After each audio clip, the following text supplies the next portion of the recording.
반갑습니다. 송재준입니다. 요즘 참 대한민국의 정치, 특히나 이제 선거 시즌의 후보라고 나오고 있는 사람들을 보면은 답답한 생각이 많이 듭니다. 저뿐만 아니라 시청하시는 분들도 다 느낄 것 같아요.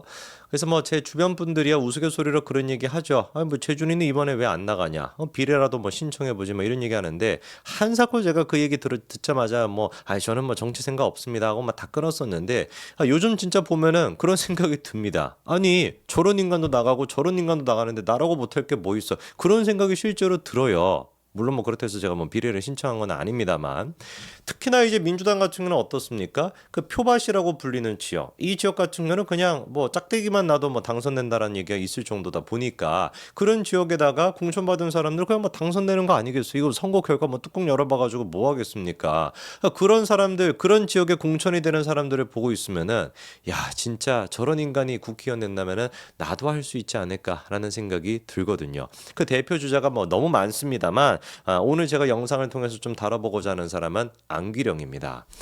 여러분과 아시는 것처럼 안기령이가 YTN 그 앵커 출신이죠. 그렇죠? 아나운서 출신인데 최소한 그 YTN이라고 한다면 그래도 좀 국민들이 요즘은 뭐 또 안 그렇습니다만 불과 한 몇 년 전까지만 하더라도 국민들이 어떤 그 기대가 있었습니까? 뭐 정파적이지 않다. 뭐 여야 어느 쪽에도 치우치지 않고 뉴스 보도 중심적인 그런 채널이다. 뭐 애당초 그 YTN 자체가 뉴스 보도 전문 채널이니까요. 그런 기대심이 있었죠. 지금이야 완전히 그 마틴이 갔습니다만. 근데 뭐 마틴 간 거 생각해 보니까 안기령 같은 애가 거기서 방송하는 것도 좀 이해가 되기는 되네요, 그렇죠? 막상 얘기하다 보니까. 근데 아무리 양심이 없어도 그렇지.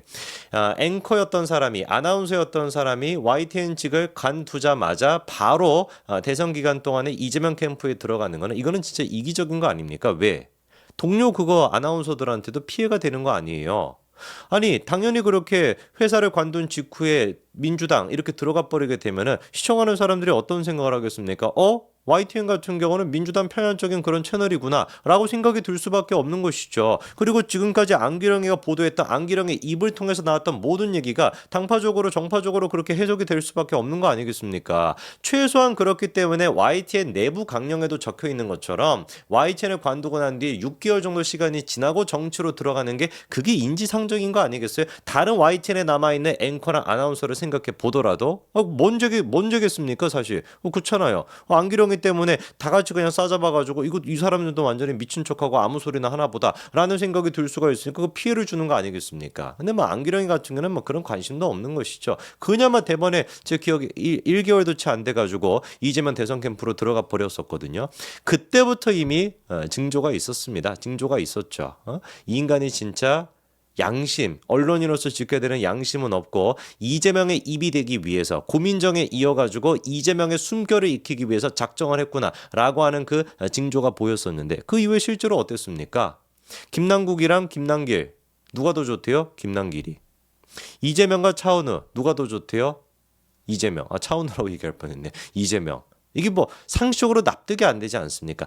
물론 좋다 이거예요. 100번 1000번 양보해가지고 그냥 뭐 예능성으로 그렇게 대답한 거라고 치자고요. 그런데 문제가 뭐겠습니까? 안기령이 보여주고 있는 모습을 보고 있으면은 이게 예능이 아니라 진짜 다큐였구나라는 생각이 든다라는 거예요. 정말로 이 사람은 진심으로 차은우보다 이재명이 자기 이상형에 맞다라고 생각하는 것 같고 정말 진심으로 김남길보다 김남국이가 이상형에 맞다라고 생각하는 것 같단 말이에요. 그러다 보니까 어떤 보도까지 나와도 가만히 있는 거겠습니까? 김남국이랑 핑크빛 기류 뭐 이런 식의 기사가 나와도 안기령이 가만히 있잖아요. 왜? 그렇게 가만히 있어야지 뭐가 될 것 같으니까 이재명의 눈에 잘 보여가지고 이재명의 입이 돼가지고 공천까지 받을 수 있겠다라는 생각을 하는 것 같거든요. 그거를 잘 보여줬던 대표적인 예시가 뭐였습니까? 그때 이제 신창시장이었나요? 거기 이제 가가지고 여기가 무슨 동입니까? 라고 시민분들이 물어보는데 모르거든요.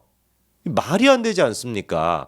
아무리 자기가 낙하산으로 그렇게 갔다라고 할지라도 그렇다라고 해도 어느 지역에 가가지고 자기가 이제 도봉갑에 갔는지 도봉갑에 갔다라고 한다면 최소한 도봉갑에 무슨 동인지는 알아야 되는 거 아니겠어요?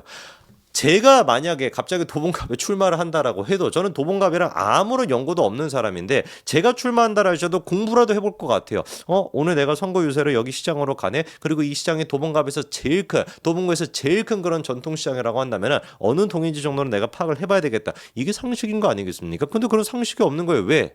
상식 필요 없지. 가봤자 어차피 내가 뭔 짓거리를 하든지 간에 무조건 내가 당선이 될 거라는 생각이 있으니까 공부할 필요가 뭐가 있겠습니까?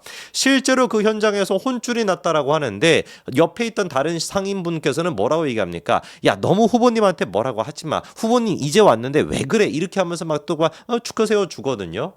거꾸로 만약에 이게 안기령이 아니라 거기 이제 국민의힘의 후보인 김재수 후보가 거 가가지고 이게 무슨 동의죠라고 했으면 어떻게 되겠어요? 무슨 막 물을 그냥 막 붓지 않겠습니까? 이래가지고 무슨 놈에만 선거를 치르겠다고 왔냐고 그냥 막 난리가 나지 않겠어요? 이 정도로 우호적인 반응을 보여주니 안기령이가 공부를 안 하는 거겠죠. 근데 이게 지금 논란이 보니까 한두 건이 아닙니다. 지금 온라인상에서 공유가 되고 있는 글이 다음 같은 글인데 이렇게 안기령이 얘기하나 봐요. 제가 유세운동 정신없이 하다 보니까 도봉갑에서 해야 되는데 도봉을에서 하는데 어떤 할머니가 알려줬대요. 아가씨 여기 도봉갑이 아니라 도봉을이라고. 믿기지가 않죠. 안기령이 이 얘기를 진짜로 했는지는 모르겠는데 팩트 체크를 지금 좀 해봐야 될 것 같습니다. 제가 해드릴게요. 실제로. 어쨌거나 지금 공유가 되고 있는 내용은 뭐예요? 자기가 정신없이 일을 하다 보니까 선거유사를 하다 보니까 도봉갑에서 해야 되는 걸 도봉을에서 했다라는 얘기인데 일단 요 얘기가 왜 나왔는지를 찾아보니까 한국경제가 단독 보도를 냈었습니다. 그 내용이 뭐였냐? 13일에 쌍문 이동에 위치한 도봉 노인복지관을 찾았었대요. 근데 쌍문 이동 같은 경우는 도봉갑이 아니라 도봉을입니다. 근데 그 복지관에 가가지고 안기령이가 막 이렇게 막 선거 유세를 하다가 주민들이 그렇게 얘기했다라는 거예요. 거기 계셨던 노인분들께서 아니 아가씨 여기는 지금 도봉갑도 아닌데 왜 와가지고 선거운동을 하냐 이런 식의 그 말을 들었다라는 겁니다. 안기령이가. 이거는 일단 팩트가 맞아요. 안기령이 실제로 그런 얘기를 들었습니다. 한국경제 단독 보도가 맞아요. 그리고 또 추가적으로 한국경제가 어떤 얘기도 전하고 있냐. 지난 또 15일 같은 경우는 서울 수유역에 가가지고 퇴근길 인사에 나섰는데 수유역 같은 경우는 어떻게 된 것인지 강북 갑에 속한다라는 거예요. 그러니까 안기령을 지금 선거 유세를 할 만한 선거 자기 그 지역도 아닌데 그 이상한 지역에 가가지고 선거 유세를 하고 있었다라고 한국경제가 지적을 하는 겁니다. 근데 이게 지금 억울하다라는 거지 안기령이는. 억울하다라고 하면서 뭐라고 지금 얘기를 하냐. 도봉노인복지관 같은 경우는 지역구와 무관하게 도봉구의 모든 지역의 어르신이 이용하는 곳이다. 그래서 인사를 갔던 것이고 수유역 또한 마찬가지로 쌍문일동으로 들어가는 마을버스가 있어서 퇴근 시간 도봉 주민 비율이 높다. 이전 선거에서도 쌍문역, 창동역만큼은 자주 못 가도 한 번씩은 꼭 들렀던 장소다라고 하는데 좋다 이거예요. 근데 이게 지금 성립이 안 되는 얘기 아닙니까? 왜? 선거가 지금 무슨 말 100일 가까이 남았다라고 한다면 여유롭게 가가지고 그렇게 인사를 드릴 수 있다라고 할지라도 20여 정도밖에 안 남았다라고 한다면 상식적으로 어디로 가가지고 지금 선거 유세를 해야 되겠습니까? 당연히 자기가 출마하는 도봉갑에 가가지고 선거 유세를 해야 되는 것이지. 도봉갑으로 들어가는 무슨 뭐 쌍문일동으로 들어가는 마을버스 그런 거에 가가지고 내가 뭐 유세를 하겠다. 이게 말이나 됩니까? 도봉구 모든 지역 분들이 다 오시는 곳에서 가가지고 내가 선거 유세하겠다. 이게 말이나 되겠습니까? 말이 되겠지 물론 안기령한테는 왜? 너무 여유가 넘치니까. 이재명의 입으로서 이재명의 숨결을 익힌 사람으로서 그냥 도봉갑 뭘 하든지 간에 당선이 된다는 확신이 있으니까 이렇게 여유를 부릴 수 있는 거 아니겠냐고요. 이게 도봉갑 주민분들을 호구로 하는 것이지 다른 거겠습니까? 지금 막 사건 사고가 끊이지가 않습니다. 또 뭐 선거법 위반에 대한 논란도 있는데 무슨 얘긴지를 또 보니까 17일에 같은 경우는 지역 행사에 가가지고 당돌한 여자 이거를 또 막 흥겹게 불렀대요. 막 보니까 실제로 막 흥겹게 부르고 있는 것 같습니다. 당돌하게 부르시는 것 같은데 문제가 뭐냐? 그렇게 노래를 부를 때 뭐라고 했다는 거예요. 선거 운동복을 착용한 상태에서 마이크에다가 잘 부탁드린다라고 호소하고 노래를 불렀다는 겁니다. 이거는 누가 보든지 간에 빼박 선거법 위반인 것이죠. 선거 유세 기간이 아닐 때는 마이크를 가지고 선거 유세를 할 수가 없다라는 게 정확하게 정해져 있지 않습니까? 그래서 이재명이나 한동훈 위원장 같은 경우도 목이 아픔에도 불구하고 마이크 쓰지 않고 그렇게 생목으로 얘기하는 거 아니에요. 안기령에는 뭔데 도대체 잘 부탁드린다. 자기가 선거 운동복을 입은 상태에서 잘 부탁드린다라고 얘기하면 100% 이거는 선거법 위반이 되는 거 아니겠습니까? 근데 해명하는 걸 들어보니까 기가 막힙니다. 선거를 잘 부탁드린다라고 얘기한 게 아니라 노래를 잘 부탁드린다라는 뜻이었다는 거예요. 그리고 선거 운동복은 그럼 왜 안 벗었냐? 그거는 준비가 없었고 여성이라서 벗는 것이 조금 더 어려웠을 것이다. 이게 지금 도봉갑에 이재명이가 공천한 사람의 수준입니다. 선거 운동복을 벗지 않았다라는 지적에 대해서 여성이었기 때문에라는 얘기가 나오는 게 이게 상식적입니까? 이런 얘기가 나오는 게 안기령 그 측에 이 얘기가 이게 상식적인 얘기예요? 그럴 거면 뭐하러 도대체 지금 선거를 나온 겁니까?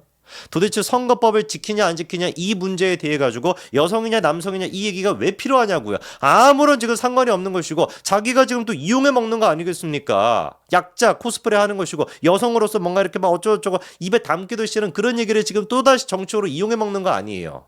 이러니까 민주당에서 호소인이라고 하는 말이 만들어질 수가 있는 겁니다. 생전 듣도 보도 못했던 피해 호소인 같은 그런 진짜 말도 안 되는 용어가 만들어질 수가 있는 것이죠. 도봉갑에 계시는 분들은 제발 좀 정신 차리시기 바랍니다. 여러분들을 대표하는 사람의 수준이 이 정도 수준이라고 한다면 이건 도봉갑 주민분들이 들고 일어서야 되는 거 아니겠습니까? 하다가 진짜 자기가 어디서 선거 유세를 하는지도 모르는 그런 어떤 동의 이름도 모르는 사람이 여러분들을 대표하게 될 수도 있습니다. 제발 정신 차리십시오. 여기까지 말씀드리겠습니다. 감사합니다.